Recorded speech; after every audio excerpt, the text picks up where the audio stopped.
The massive alien ship appeared suddenly in Earth's orbit on a quiet Tuesday morning. It was huge, larger than any spacecraft humans had ever built.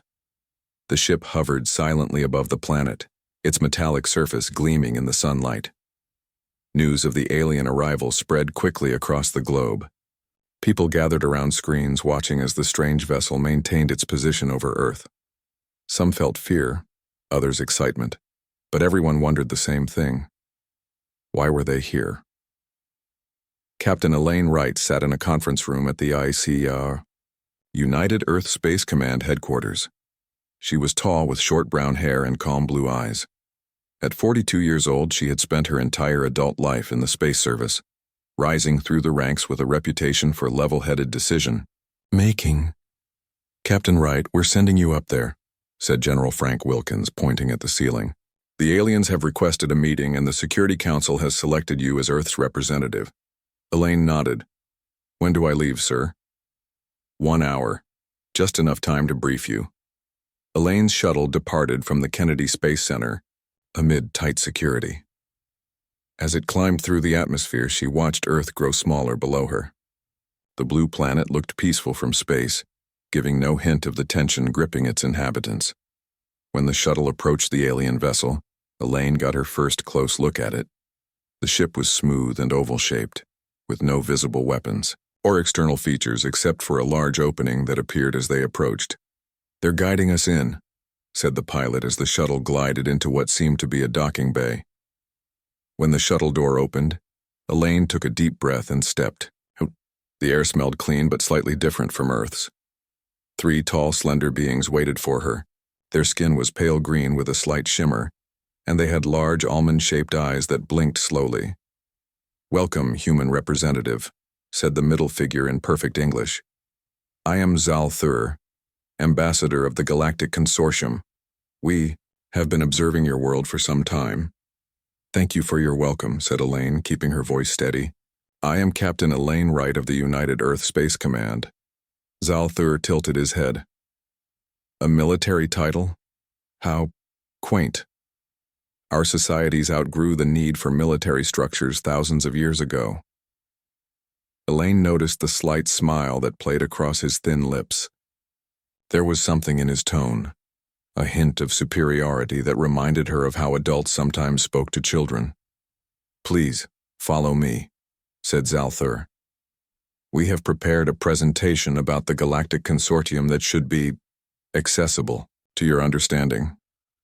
As they walked through the ship, Elaine saw technology beyond anything humans had created. The walls seemed to flow and change, and objects floated without any visible support. Screens appeared and disappeared in midair. Elaine recorded everything with the small camera built into her uniform badge. In orbit above Earth, Admiral Craig Peterson watched the video feed from Elaine's camera. He frowned, his bushy eyebrows drawing together as he studied the alien's behavior. "They're treating her like she's backward," he said to his aide. "Look at how they're explaining basic concepts, as if she's a child." The aide nodded. "Do you think they know about our deep space fleet, sir?" Peterson shook his head. "No, and let's keep it that way for now. Continue Operation Shadow Shield. No ships are to break cover without my direct order." Back on the alien ship, Zal Thur led Elaine into a large room with a dome ceiling that showed a view of stars and galaxies. "This is our visualization chamber," he explained. "Here, we can show you the extent of the consortium." The room darkened, and suddenly Elaine felt like she was floating in space. Thousands of stars surrounded her, with certain systems glowing brighter than others. "The Galactic Consortium includes over 300 inhabited worlds," said Zal Thur proudly. "We have enjoyed peace and prosperity for millennia. Your world would benefit greatly from our guidance." "And what would Earth need to do to join this consortium?" asked Elaine. "Very little," said Zal Thur with a smile that didn't reach his eyes. "Simply accept our leadership, adopt our technologies, with our supervision, of course, and dismantle your primitive military structures. The consortium provides protection to all member worlds." Elaine kept her face neutral. "That's a significant request. Our military serves many functions beyond fighting." Zal Thur waved his hand dismissively. "Yes, Yes, all developing species say the same. But you'll find our way is better. After all, we've been traveling between stars while humans were still, figuring out how to make fire. At Earth's hidden military base beneath the lunar South Pole, Dr. Alan Murphy studied the language patterns of the aliens. He had been analyzing the transmission data since first contact. There's definite condescension in their speech patterns, he told his team. They're using simplified sentence structures and explanatory phrasing, typical of how one speaks to those considered intellectually inferior. One of his assistants looked up from her screen. Should we be worried? Alan rubbed his chin. Not necessarily. They might just be overconfident, and overconfidence can be a weakness. On the alien ship, Elaine was shown technology that seemed magical. Food produced from thin air, objects that changed shape on command, and energy sources that needed no fuel. Your species still burns fossil fuels, correct? Asked one of the other aliens, who had introduced himself as Kelvan, the science officer. We've significantly reduced our dependence on them, replied Elaine. Over 60% of our energy now comes from renewable sources. Progress, said Kelvan in a tone that suggested he was praising a child for tying their shoes. Perhaps in another century or two, you'll achieve clean energy. After several hours of tours and explanations, Zalthur brought Elaine back to the meeting room. We hope you are suitably impressed by what you've seen, he said. The consortium wishes to formally invite Earth to begin the process of joining our galactic family. I'll convey your invitation to our leaders, said Elaine carefully. This is a decision that will require careful consideration. Zalthur looked surprised. Careful consideration, but surely the benefits are obvious. What could there possibly be to consider? We humans like to think things through, Elaine said with a smile. It's one of our characteristics. How charming, said Zalthur. Well, we will await your planet's response. We've prepared a small gift, a data crystal containing basic information about the consortium. Very basic, of course, given your current technological level. As Elaine's shuttle departed the alien ship, she sat quietly, thinking about everything she had seen and heard. The technology was amazing, yes, but the attitude of the aliens troubled her. When she landed back on Earth, General Wilkins was waiting. Well, Captain? He asked as they walked to a secure room. They're advanced, sir, no doubt about that, said Elaine. But they underestimate us. They think we're primitive because we haven't spread beyond our solar system yet. The general nodded. Good. Let them think that. In a secure underground facility, scientists began studying the data crystal the aliens had provided. And in the shadows of Jupiter's moons, Earth's secret fleet remained hidden, weapon systems quiet but ready. The aliens thought humans would be amazed by their technology. Soon they would learn that humanity had some surprises of its own. 3 weeks passed since the aliens arrived. On the surface, Earth carried on as normal. People went to work, children attended school, and politicians made speeches about peaceful cooperation with the Galactic Consortium. But beneath this calm exterior, Earth was busy with secret preparations. In a hidden underground facility beneath the Rocky Mountains, Admiral Craig Peterson stood before a wall of screens. Each screen showed different parts of the solar system, focusing on areas where Earth's secret fleet waited. Status report, Peterson said to the room full of officers. All ships report ready, sir, replied Commander Helen Davis. The Jupiter fleet is at full power, and the Saturn defense ring is complete. Peterson nodded. And the stealth ships? Lieutenant Foster's squad is in position, sir. They've been observing the alien mothership for the past week without detection. Out in space, Lieutenant Samantha Foster guided her small stealth craft along the outer hull of the massive alien vessel. Her ship, the UES Nightshade, was only 30 feet long, painted with light-absorbing material that made it nearly invisible against the blackness of space. Getting some good readings now, she said quietly to her co-pilot Jack Rivera. Their outer hull is impressive, but not as tough as our newest ships. Jack adjusted their sensors. Their energy output is massive, but I'm not detecting many weapons systems. It's like they've focused all their technology on civilian applications. Makes sense if they've had peace for thousands of years, said Samantha. They probably haven't needed to fight for a long time. She carefully positioned the nightshade under a protruding section of the alien ship, completely hidden from view. Her mission was to gather as much information as possible about the Vidian technology without being detected. Back on Earth, scientist Olivia Garcia worked in a secure lab with pieces of alien technology. The Vidians had given humans several gifts, simple devices meant to demonstrate their advanced technology. But these gifts were now being carefully taken apart and studied. "Look at this," Olivia said to her colleague, Dr. Patel. She pointed to a small blue crystal in the center of a disassembled alien device. "This crystal seems to be the power source, but it's emitting a specific type of radiation I've never seen before." Dr. Patel looked at the readings on their screen. "Wait a minute, this radiation signature looks familiar." He pulled up another file on the computer. "Here, this is the radiation our ships needed protection against when we started developing the Jupiter fleet. The radiation bands are almost identical." Olivia's eyes widened. "Are you saying our ships are already shielded against their main energy type?" "It looks that way," said Dr. Patel with a smile. "Sometimes being lucky is better than being smart."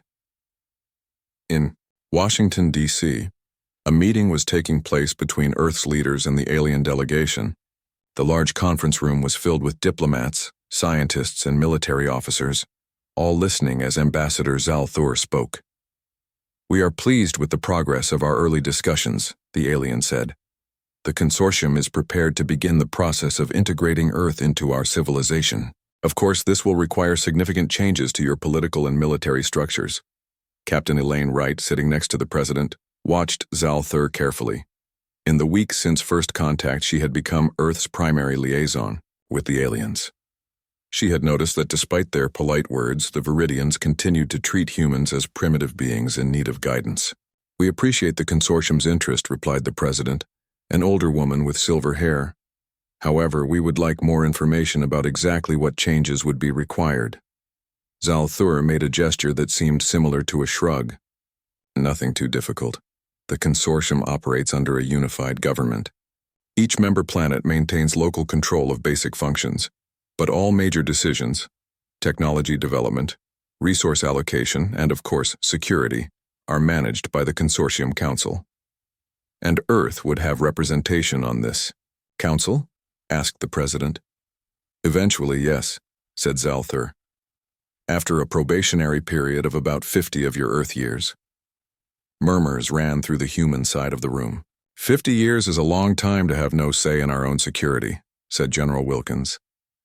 Zalthur smiled. "The consortium has found that developing species need time to mature before taking on such responsibilities. But don't worry, your people will hardly notice the transition, and your lives will be much improved by our technology." That evening, Captain Wright was invited to a dinner aboard the alien mothership. She wore her formal military uniform, its blue fabric crisp and perfectly pressed. The dinner was held in a large room with windows that looked down on Earth, the blue planet glowing against the blackness of space. Ambassador Zalthur approached her, holding what appeared to be a glass of shimmering blue liquid. "Ah, Captain Wright. I hope you find our hospitality satisfactory." "It's very impressive," said Elaine, looking around at the elegant room. "I've been meaning to ask," said Zalthur in what seemed like a casual tone. "When might your world be ready to begin the process of military reduction? It's a necessary step, you understand. The consortium provides protection to all member worlds."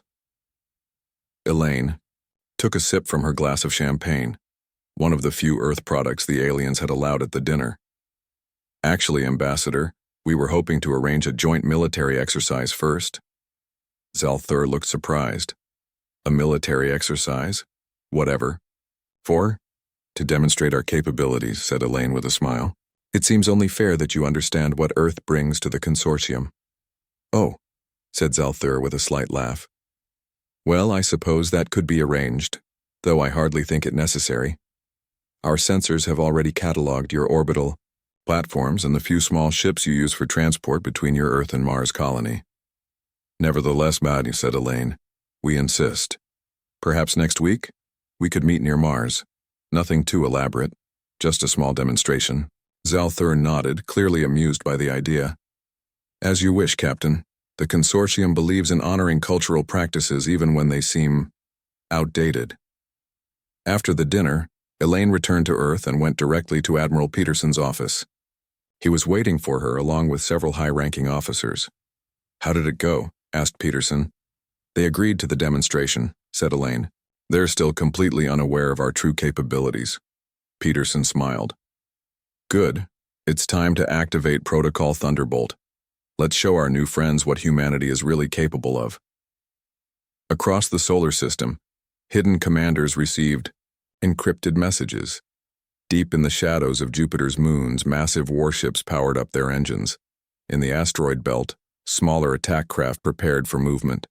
And beneath the lunar surface, advanced weapon systems came online. The aliens thought they were coming to watch a primitive species play at war. They were about to learn how wrong they were. The day of the military exercise arrived. In orbit around Mars, a single Vidian ship waited.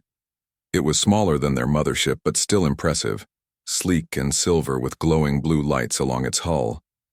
The aliens had called it a defense vessel, though they assured the humans it rarely needed to use its minimal weapon systems. Aboard this ship, Ambassador Zalthur and several other Vidians watched their screens with mild interest. They had agreed to this demonstration mostly to humor the humans. After all, it was important to respect cultural customs, even outdated ones like military displays. The humans should be arriving soon, said Kelvan, the science officer. Our sensors show a small transport ship leaving their Mars colony. How many vessels do you expect them to bring? Asked a younger Vidian. Zalthur smiled. Based on our scans of their system, they have perhaps a dozen small ships capable of reaching Mars. Most are simple transports with minimal defensive capabilities. Will they really expect to impress us with those? Asked the younger alien. Remember, said Zalthur, to them, these ships represent their greatest achievements. We must appear suitably impressed out of courtesy. Suddenly, the Vidian ship's sensors began to sound alerts. The aliens looked at their screens in confusion. What is that? Asked Zalthur, pointing at a large object appearing from behind. Mars, the Vidian sensors focused on the object, and the aliens fell silent. Emerging from behind the red planet was a massive ship, far larger than any the humans had publicly acknowledged. Its dark hull was angular and imposing, covered with what were clearly advanced weapon systems. On its side, painted in white, were the letters UES Invincible. Where did that come from? Breathed Kelvan. Our surveys showed nothing of this. Size in the human fleet. Before any of the Vidians could answer, more alerts sounded, from behind Mars's moons, from the direction of the asteroid belt, and from what appeared to be hidden bases on Mars itself. More ships appeared. Small, fast attack craft, medium-sized destroyers, support vessels. Within minutes, 30 human warships had taken formation around the Invincible. Impossible, whispered Zalthur. They are a planetary species. They have barely established a colony on their neighboring planet. They cannot have built all this in secret. The communication screen lit up, showing Admiral Peterson standing on the bridge of the Invincible. His uniform was dark blue with gold trim, his face stern but calm. Greetings, Ambassador Zalthur, said Peterson. The United Earth Space Command welcomes you to our joint military exercise. I trust our arrival has not caught you off guard. On the Vidian ship, the aliens scrambled to respond. Panels that had been hidden in their walls opened to reveal weapon controls. Crew members who had been lounging casually now rushed to stations. Not at all, Admiral, replied Zalthur, trying to maintain his composure. We are pleased to see that humanity has more space capability than our initial assessments suggested. Just a few ships we keep around for system security, said Peterson, with a slight smile. Shall we begin? On the bridge of the Invincible, Commander Eric Russell monitored communications between the Vidian ship and their mothership near Earth. They're sending encrypted messages at high speed, sir, he reported to Admiral Peterson. Based on the transmission patterns, I'd say they're requesting instructions or possibly reinforcements. Peterson nodded. As expected. Are they powering up weapons? Yes, sir, said Russell. Energy readings indicate they're activating systems they previously claimed were non-military in nature. Interesting, said Peterson. It seems our friends haven't been entirely honest about their own military capabilities. The exercise began with a display of human fighter craft. Small, one-person ships launched from the larger vessels and performed complex maneuvers around the Vidian ship. Lieutenant Ryan Mitchell led the squadron, his fighter diving and spinning in patterns that the aliens had previously described as impossible given human technology. Enjoying the show, Ambassador? Asked Admiral Peterson over the communication link. On screen, Zalthur looked tense. Yes, quite impressive. Though I must ask, why has Earth hidden these capabilities from the consortium? Hidden? Peterson raised an eyebrow. We simply never mentioned them. Just as you never mentioned the particle weapons now powering up on your ship's port side. Zalthur's eyes widened slightly. Those are merely defensive systems, standard on all consortium vessels. Of course, said Peterson, just as our ships are standard for system defense. Now shall we continue with a demonstration of our stealth technology? Before the ambassador could respond, alerts sounded on the Vidian ship. A human vessel had appeared directly behind them, seemingly out of nowhere. It was Lieutenant Foster's stealth ship, the Nightshade, now fully visible less than 100 meters from the alien craft.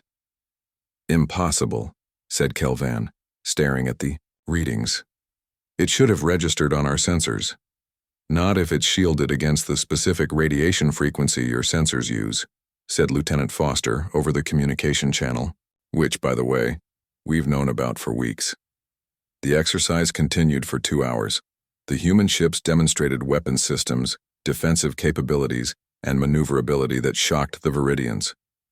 Most impressive were the specialized ships designed to counter the exact type of technology the consortium used, as if humanity had been preparing for this meeting for decades.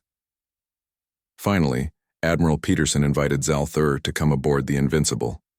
The ambassador arrived with 2 aides, their earlier confidence now replaced by caution and curiosity. Welcome aboard, Ambassador, said Peterson, as the alien stepped onto the bridge. I hope our demonstration has been educational. Zalthur looked around at the advanced bridge, noting the efficient movement of the crew and the sophisticated control systems. Admiral, I must ask, how did humans develop such advanced military technology when you've barely left your solar system? Peterson walked to the main viewport, gesturing for Zalthur to join him.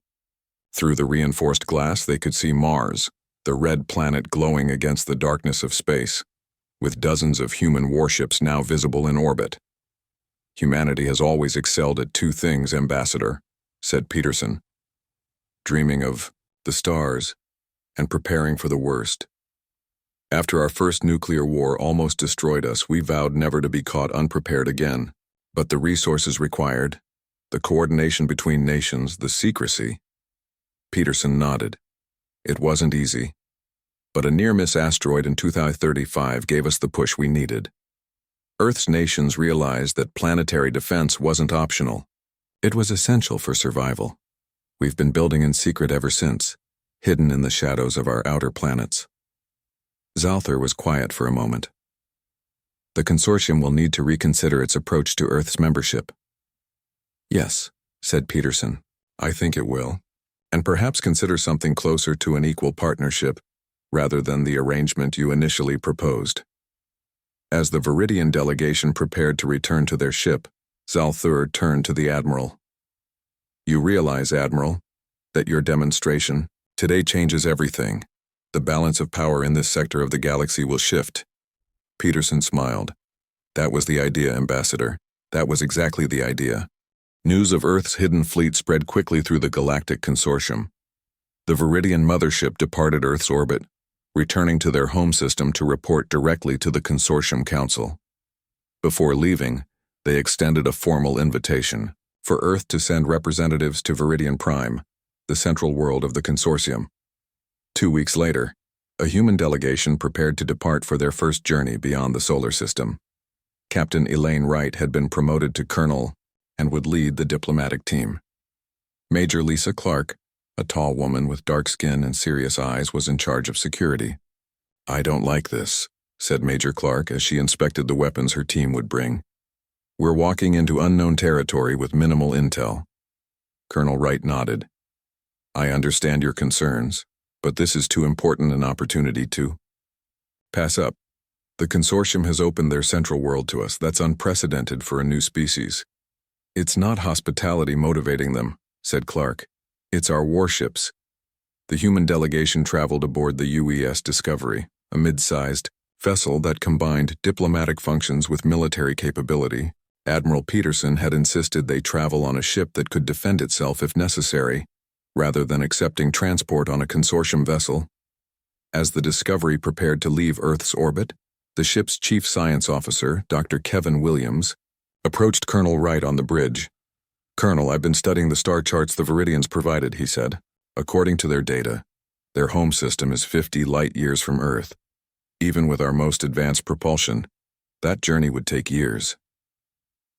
"They've offered to provide a temporary fold drive to our ship," said Colonel Wright. "It's supposed to create a shortcut through space." Dr. Williams looked concerned. They're being awfully generous with their technology all of a sudden. The fold drive was attached to the Discovery by Vidian engineers. It was a small device for such important technology, a spherical object about 3 feet in diameter with swirling blue and green lights. Once installed, the human ship was able to create a direct path to the Vidian system. The journey took only 3 days instead of years.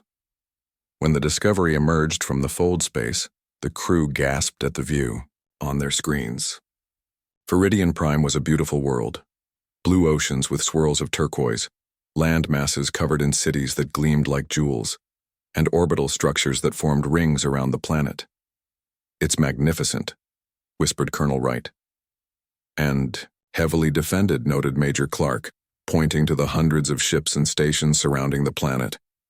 "Those aren't all civilian structures."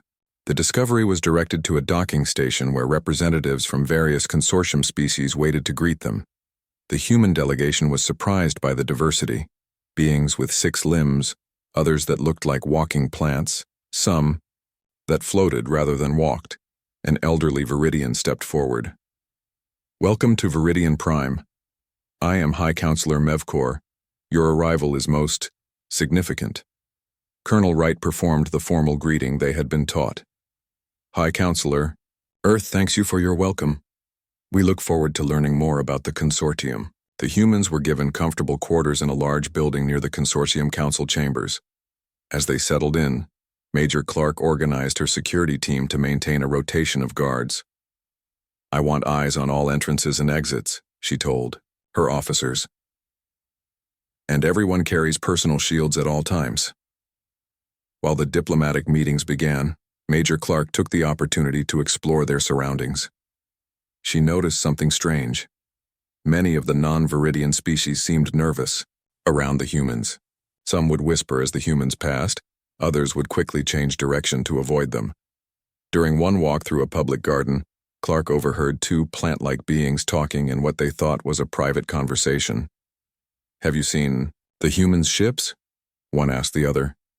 "The records say they've only been space-capable for less than a century, yet their military technology rivals the Draorans." "Keep your voice down," said the other. "The Vidians don't want that comparison made public." Major Clark pretended not to hear, but immediately reported this conversation to Colonel Wright. "Who or what are the Draorans?" she asked. "Colonel, Wright frowned. "I don't know. They've never been mentioned in any of our briefings about the consortium species." That evening, during a formal reception, Colonel Wright managed to speak privately with a representative from a species called the Tellurians, small, blue-skinned beings with 4 arms. "We are pleased to meet humans," said the Tellurian representative. "Your people remind us of our own many cycles ago." "Thank you," said Colonel Wright.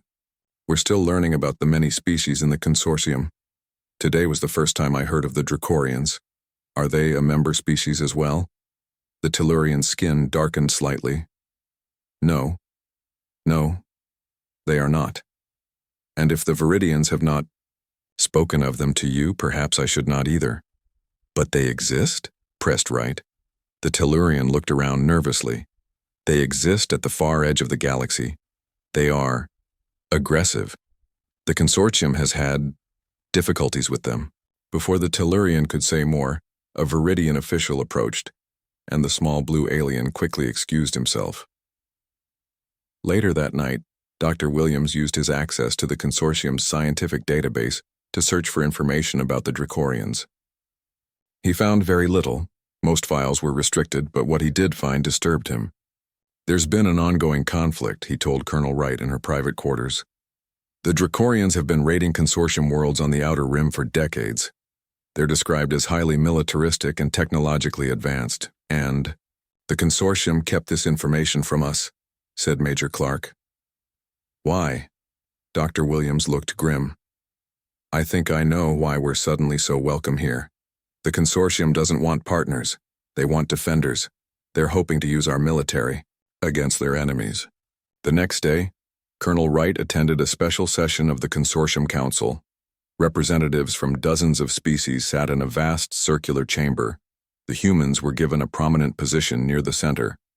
High Counselor Mev Kor addressed the assembly. The addition of Earth to our consortium would strengthen us all. Humans have demonstrated remarkable aptitude for certain skills that complement our peaceful civilization. He means we're good at fighting, whispered Major Clark, who stood behind Colonel Wright.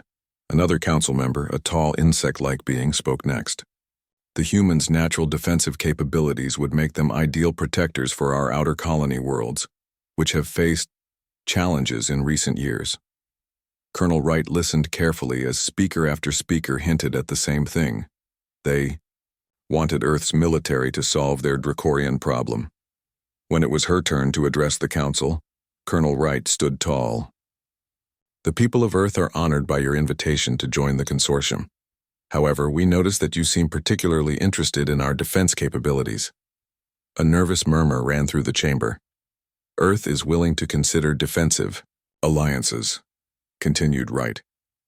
But we must be clear. Earth maintains control of its military.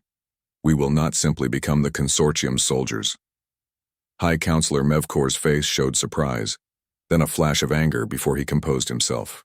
Of course, Colonel.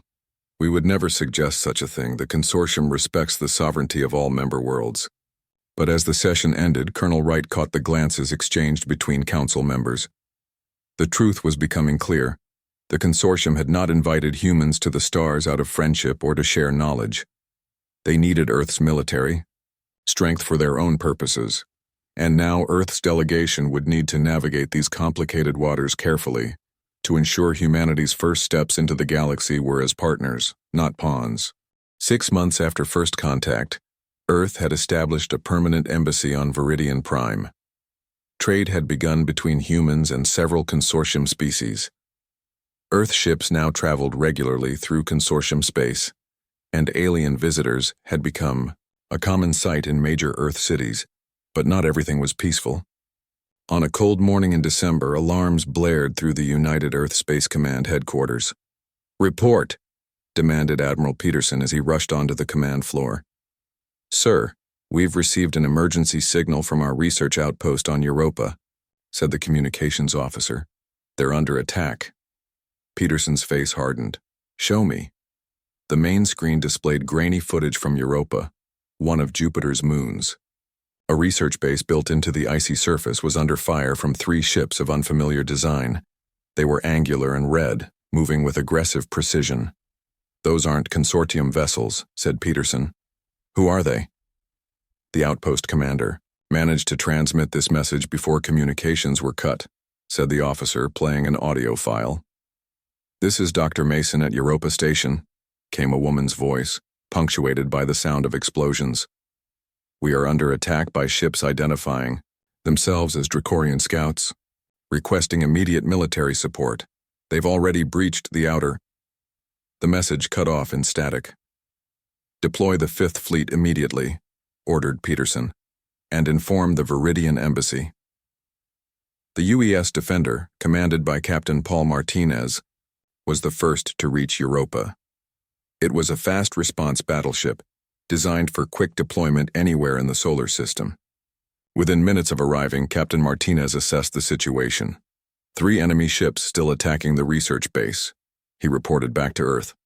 No sign they've noticed us yet. Engage at will, Captain, came Peterson's response. Protect our people. The Defender moved swiftly, its advanced engines silent in the vacuum of space. Captain Martinez, a veteran of Earth's space forces, carefully positioned his ship above the attackers. Target their engines first, he ordered his weapons officer. Let's try to disable rather than destroy. The Defender's weapons fired simultaneously. Beams of concentrated energy struck all 3 Draorans ships with perfect accuracy. 2 of the ships immediately lost power, drifting helplessly. The 3rd managed to turn toward the Defender. They're charging weapons, reported the tactical officer. Evasive maneuvers, ordered Martinez calmly. The Defender moved with surprising agility for its size, avoiding the enemy's attack. Then it fired again, hitting the Draoran ship's main weapon system. The enemy vessel went dark. All 3 ships disabled, sir, reported the weapons officer. Send in boarding teams, said Martinez. I want prisoners and information. By the time the rest of the 5th Fleet arrived, the situation was under control. The research base had suffered damage, but most of the personnel had survived by retreating to emergency shelters. The Draoran ships had been secured, their crews detained. News of the attack spread quickly through the consortium. The Vidian representatives seemed shocked that humans had defeated the Draoran scouts so easily. Our reports indicate your ships arrived and neutralized the threat in less than 15 minutes, said Ambassador Zal Thur during an emergency meeting at Earth's headquarters. Most impressive. The question is why they attacked in the first place, said Admiral Peterson. Europa is a scientific outpost, not a military installation. Zal Thur looked uncomfortable. The Draorans have been growing more aggressive in recent years. It seems they've now expanded their raids beyond consortium space. You should have warned us, said Peterson, his voice hard. We had civilians on that outpost. In the following weeks, Captain Martinez made contact with allied species within the consortium. The Tellurians, who had been friendly to humans from the beginning, shared valuable intelligence. The Vidians do not tell you everything, said a Tellurian captain named Miktal. They control the consortium through technology, not military might. Most member species depend on Vidian-made fold drives and communication systems. So they need our military strength because they can't defend themselves? Asked Martinez. Miktal made a gesture with his forearms that seemed equivalent to a nod. Their civilization has focused on technology and comfort for thousands of years. When the Draorans began their raids a century ago, the Vidians had no effective defense. This information was relayed back to Earth, where leaders debated how to proceed. Public opinion was divided. Some humans feared becoming involved in a galactic conflict, while others saw opportunity in humanity's unexpected position of strength. We should withdraw completely, argued one political leader during a council meeting. This isn't our fight. If we withdraw, the Draorans might see it as weakness and attack Earth directly, countered another. We need to establish ourselves as a force to be respected. Admiral Peterson presented a middle path. We maintain our independence while establishing a limited defensive alliance with the consortium. We protect our interests and our immediate neighbors, but we don't become the galaxy's police force. After careful consideration, Earth's leaders agreed with Peterson's approach. Colonel Wright, now appointed as Earth's ambassador, presented their terms to the Consortium Council. Earth is willing to form a defensive alliance, she told the assembled alien representatives. We will help protect nearby systems and trade routes. In exchange, we want full membership in the consortium, not after 50 years, but immediately. And we maintain complete control of our military. The Vidian councilors looked displeased, but the representatives from other species nodded in agreement. After centuries of Vidian dominance, many welcomed the change in balance. High Counselor, Mevcor cleared his throat. Your terms are irregular. The traditional path to membership is no longer appropriate given the circumstances, interrupted a Tellurian counselor. The humans have proven themselves valuable allies already. I support their proposal. One by one, other species voiced their support. The Vidians, seeing they were outnumbered, reluctantly agreed. 1 year after first contact, Earth hosted the signing of the Sol Accords in the Grand Hall of the United Nations in New York. Representatives from a dozen alien species attended, marking humanity's official entry into galactic civilization as a full and equal member. Admiral Peterson and Colonel Wright watched the ceremony from the bridge of the Invincible, orbiting above Earth. Through the viewport, they could see their home planet glowing blue against the blackness of space. They came expecting to find primitives, said Peterson quietly. Instead, they found equals. Wright nodded. Perhaps that's the greatest lesson we've taught them. Never judge a species by the age of their civilization, but by the strength of their resolve. In the distance, Earth's expanded fleet stood at ready formation, no longer hidden, but a proud declaration that humanity had prepared for the stars long before the stars came to them. And somewhere at the edge of known space, the Draorans received word of a new power in the galaxy, one that had defeated their scouts with ease. For the first time in a century, they hesitated to launch their next raid. Perhaps this new species warranted further study before confrontation. Humanity had taken its first steps into a larger universe, not as students or servants, but as respected equals. The journey ahead would not be easy, but as humans had proven, time and again, they were ready for whatever challenges the stars might bring.